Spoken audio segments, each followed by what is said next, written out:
Good morning students.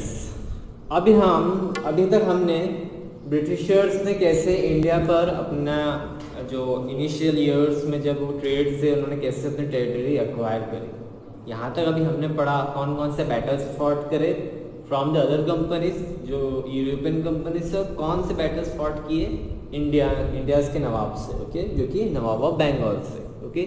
अब ऐसी कौन कौन सी स्ट्रेटेजीज कंपनी ने यूज करी ताकि वो अपने रूल को, ओके, अपने राज्य को, अपने राज को इंडिया में एक्सपांड कर पाए, ओके।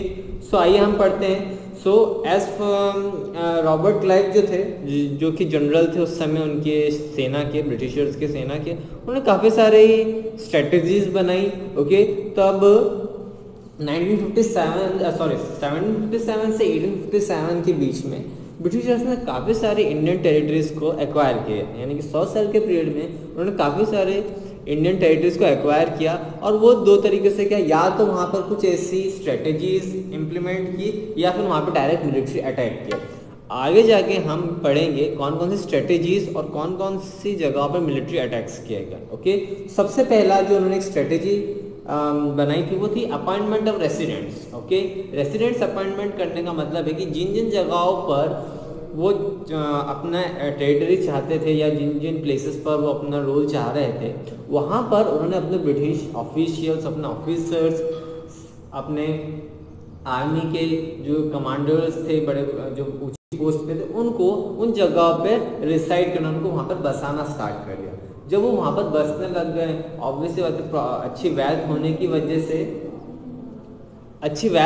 वजह से रीज़न ये हुआ कि वो लोग जो ब्रिटिश ऑफिशियल्स थे वो राजा के साथ घुल मिल गए और उनके इंटरनल अफेयर्स में, यानी कि उस राज्य के इंटरनल अफेयर्स में दखल देने लग गए और वही डिसाइड करने लग गए कि कौन जो ब्रिटिशर्स के जो राजा हैं उनका सक्सेसर कौन बनेगा, okay.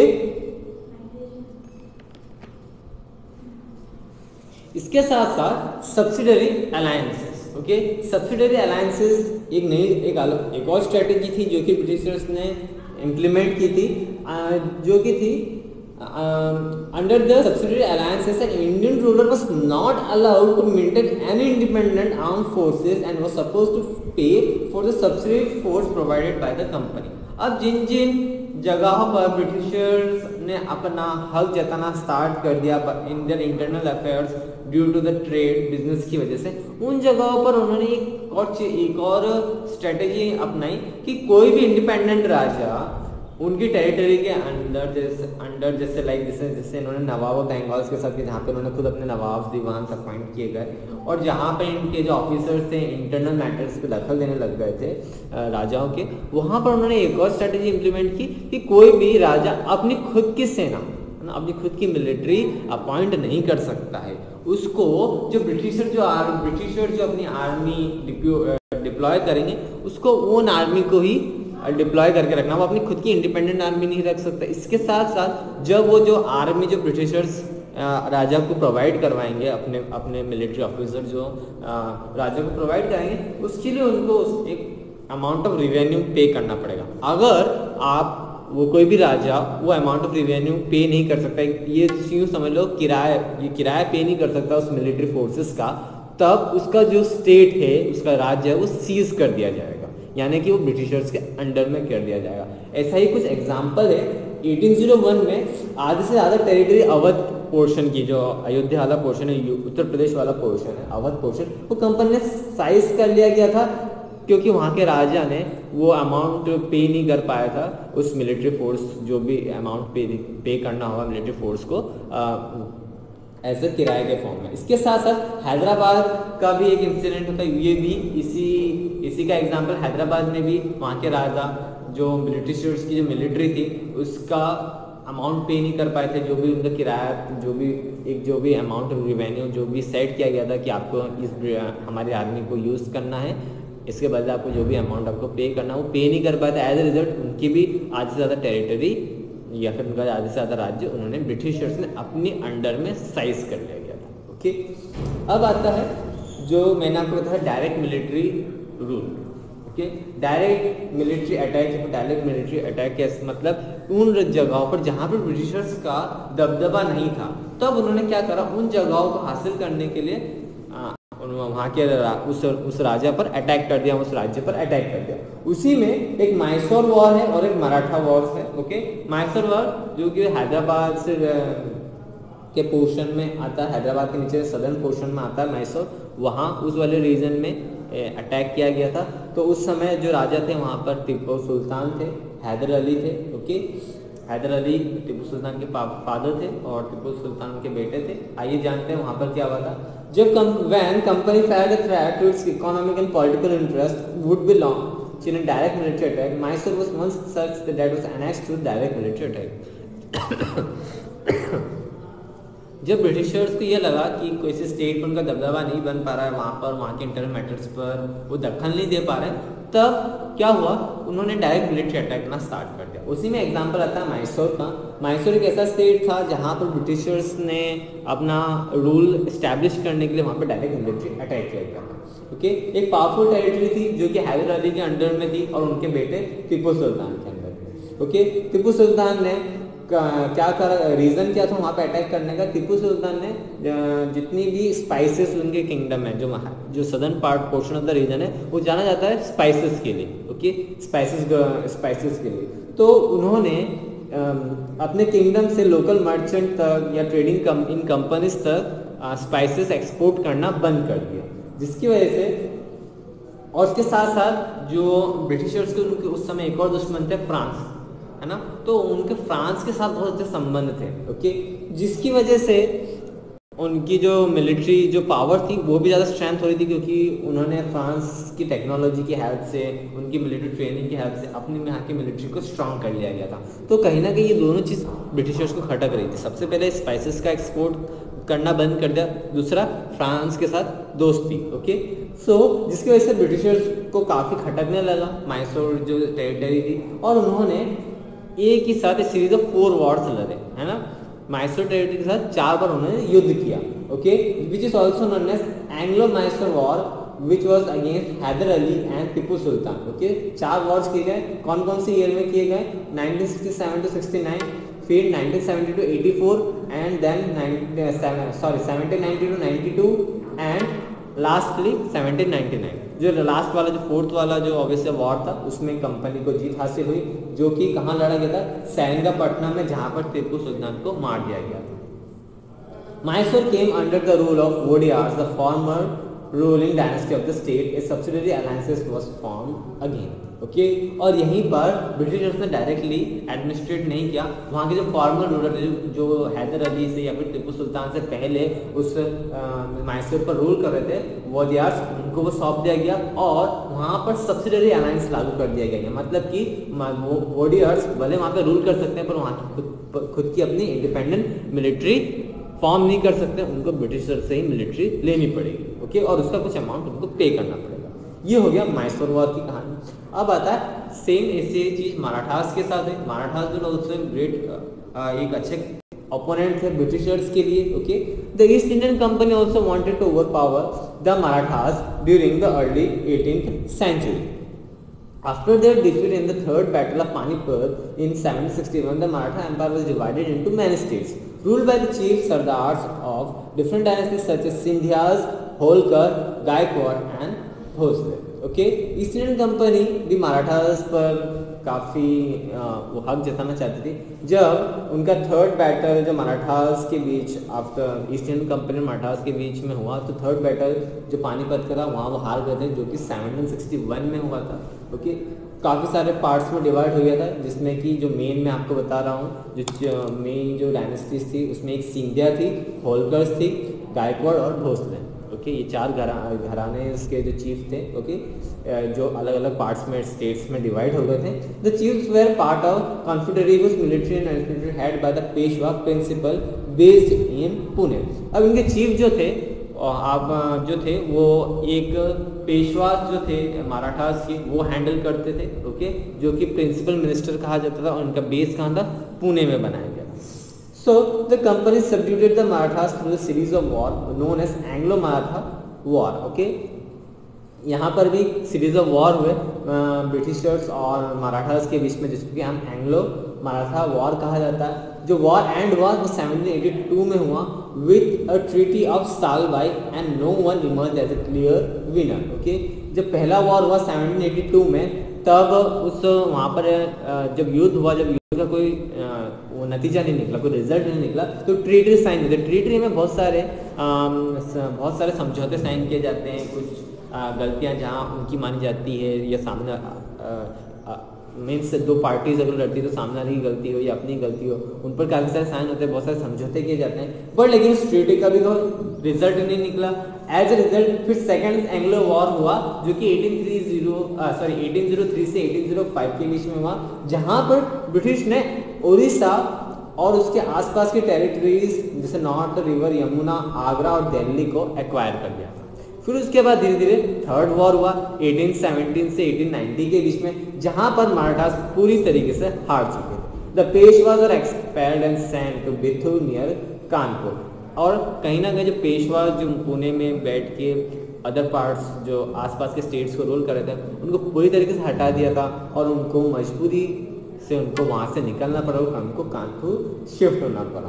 The company thus gain control over the territories to south of Vindhyas. और कंपनी ने इस तरीके से साउथ ऑफ विंध्यास पर हासिल कर लिया, मतलब कि कुछ पार्ट्स ऑफ मध्य प्रदेश, कुछ parts of Maharashtra.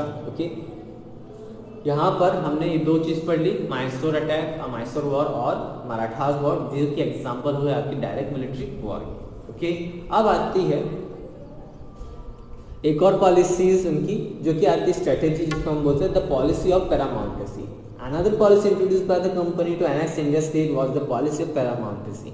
The policy was introduced by the Lord Hastings, the governor general, from 1813 to 1823। Governor general का मतलब ये होता है कि उस समय जब ब्रिटिशर्स के जो हेड है, जो कि पूरे एडमिनिस्ट्रेटिव को चला रहे थे, उस समय लॉर्ड हेस्टिंग्स है जिन्होंने पॉलिसी ऑफ पैरामाउंटेसी को इंट्रोड्यूस किया था। अब according to this policy the company was the supreme power and had all the rights to directly annex और threaten to annex any Indian state. अब इस पैरामाउंटेसी पॉलिसी का मतलब ये था कि जो पूरे इंडिया में किसी भी स्टेट को अगर छीनना हो, उसको डराना हो या फिर उस पर पूरी तरीके से गवर्न करना हो, ये पूरा पावर किसके अंडर आ रहा है? कंपनी के अंडर। ओके, कंपनी का सुप्रीम पावर है, वो पूरे इंडिया में किसी भी स्टेट को छीन सकती है, अपने रूल के अंडर ला सकती है, उन्हें डरा सकती है और अपने हिसाब से रूल कर सकती है। Okay, the policy of paramountcy received stiff resistance from many Indians. One such protester was Rani Chanama, who took up arms and led an anti-British resistance movement when the British made an attempt to annex Kittur, a small state in the present day Karnataka.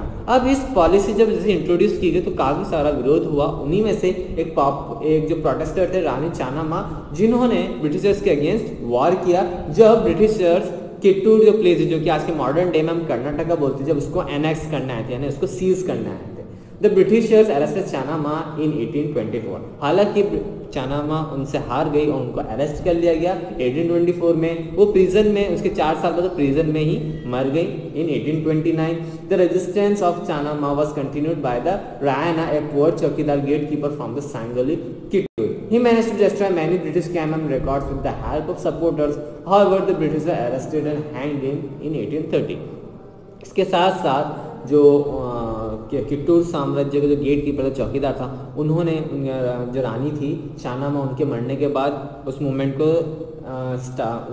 को बढ़ने दिया और Britishers के कारण से बहुत सारे camps और उनके रिकॉर्ड्स को बर्बाद कर दिए गए। हालांकि वो पकड़ा गया और 1830 में उसको फांसी की सजा सुना दी गई। Okay, during the late 1830s the East Indian Company felt that Russia might invade India by entering through Afghanistan, Sindh and Punjab.